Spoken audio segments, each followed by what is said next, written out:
plus de 3 heures de vidéo, plus d'une centaine de fichiers 3D. En résumé, plusieurs gigaoctets de données multimédia qui vont vous permettre de réaliser vos propres figurines sans savoir sculpter.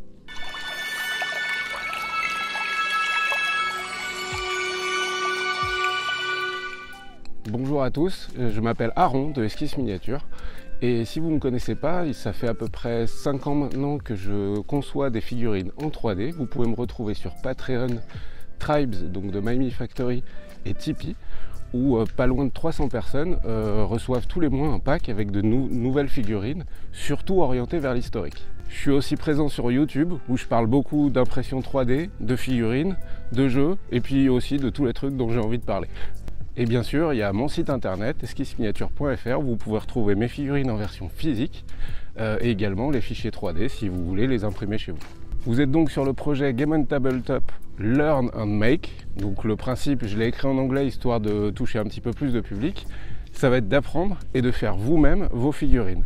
Pour ça, j'ai réalisé déjà pas loin de, un peu plus de 3 heures de vidéo où je vous prends réellement par la main, exercice à faire à l'appui, sur l'utilisation d'un logiciel, un logiciel qui est entièrement gratuit et open source qui s'appelle Blender.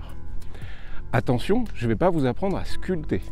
Je ne vais pas vous apprendre à sculpter parce que ça, c'est une démarche que je trouve un petit peu plus personnelle. Ce que je souhaite vous proposer dans ce projet, c'est tous les outils pour réaliser vos figurines sans avoir besoin de sculpter. Pourquoi ? Parce qu'en fait, vous allez avoir déjà de nombreuses vidéos qui vont vous expliquer comment réaliser des poses sur des figurines. Et surtout, vous allez avoir tous les outils, à savoir les petits modèles. Donc, rassurez-vous, d'ailleurs, dans les vidéos en question, il y a des vidéos aussi sur les différents mots utilisés, le lexique, entre guillemets, utilisé dans le cas de la réalisation d'objets 3D. Donc vous allez recevoir des petits modèles, c'est donc des figurines en typose dans ce genre-là, qui sont avec ou sans armature.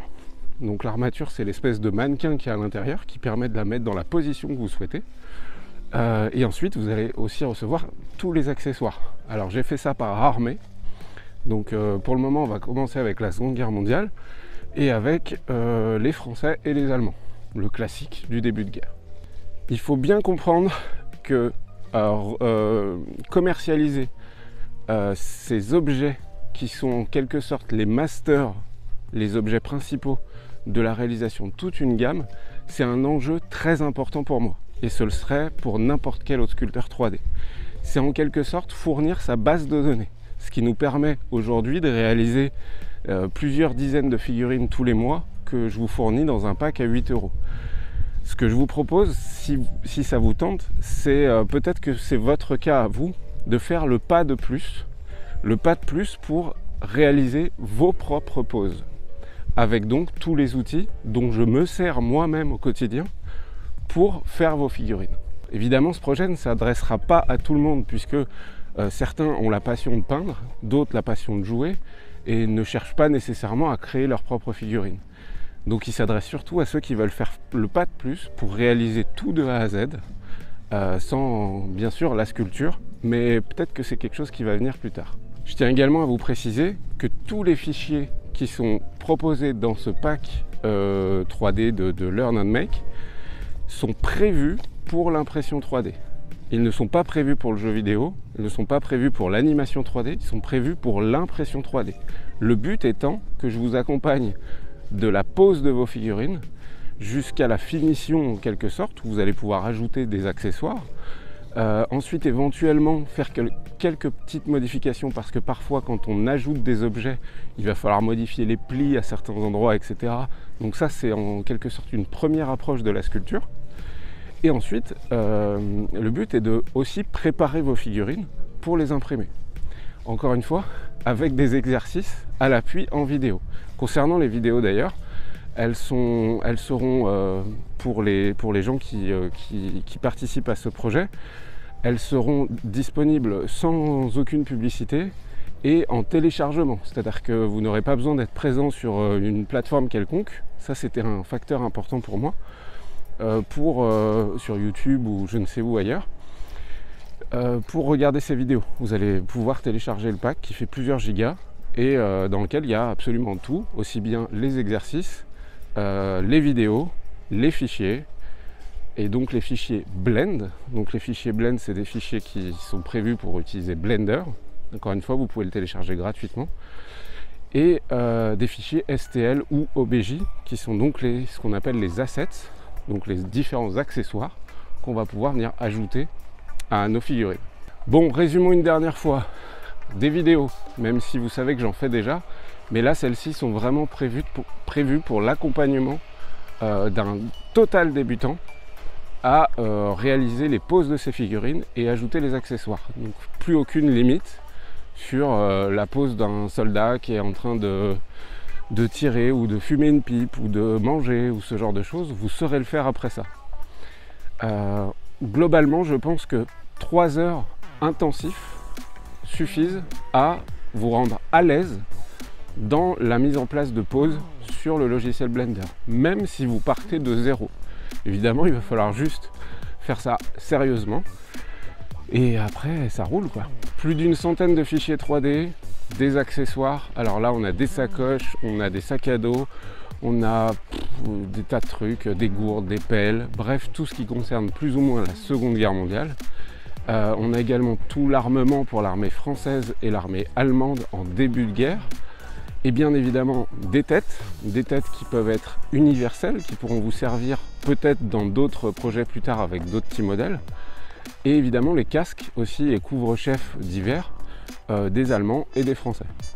Donc en gros, vraiment tout ce qu'il faut pour composer votre figurine. Tous les chiffres que je viens de vous indiquer, à savoir 3 heures de vidéo, plus d'une centaine d'objets, etc., tout ça est amené, je l'espère sincèrement, à grandir. Le but du financement participatif, c'est aussi de débloquer une quantité d'objets supplémentaires, une quantité de bonus supplémentaires qui vont permettre justement aux premiers participants du projet d'avoir des bonus que les autres n'auront pas plus tard ou que les autres devront acheter à part plus tard. Sachant que regardez un petit peu sur le net un objet humain en team modèle, donc les bras écartés, avec un rig, donc avec une armature, regardez les prix d'un seul. Vous allez voir qu'en règle générale, pour avoir quelque chose de sérieux et de prévu sur l'impression 3D, on est à peu près entre 150 et 300 dollars ou euros. Enfin, à la louche, c'est quasiment la même chose. Donc ce pack-là, il vaut littéralement le coup. C'est aussi pour ça que j'ai mis un objectif plus élevé que tous les projets que j'ai fait avant. D'ailleurs, n'hésitez pas à regarder mon profil sur Game on Tabletop où j'ai déjà quand même réalisé un sacré paquet de projets. L'objectif est un petit peu plus haut, mais aussi parce que l'enjeu pour moi de mettre à disposition cette bibliothèque professionnelle est risqué. Et du coup, pour ça, il faut que j'assure un petit peu mes arrières, tout simplement. Donc si vous voulez vous lancer dans l'aventure de la conception de vos figurines, tout ça hors ligne, encore une fois, c'était vraiment un critère important pour moi, pour que même vous partez en vacances, vous mettez tout sur votre ordi portable, et c'est jouable, il n'y a absolument aucun problème. C'est mon cas d'ailleurs aussi. Donc ça c'était vraiment un critère. Donc si jamais vous voulez vous lancer dans l'aventure, le lien il est en description, c'est sur Game on Tabletop. Et si vous voulez juste donner un coup de pouce, c'est aussi possible, quelques euros parce que le projet vous plaît. L'idée d'apprendre à quelqu'un à pêcher plutôt que de lui fournir du poisson tous les jours, c'est souvent un petit peu plus judicieux. Et enfin, le meilleur des coups de pouce, c'est que vous en parliez à mort autour de vous. Essayez de diffuser l'information. J'ai un petit budget sur internet pour que ça soit diffusé, mais je ne suis pas Crésus. Et du coup, de très très loin, la meilleure aide que vous puissiez me donner, c'est de diffuser le projet autour de vous. Donc je vous remercie, je croise les doigts pour ce projet. C'est une expérience que je tente. On va voir si ça marche. Et dans tous les cas, merci de m'avoir écouté. Ciao ciao!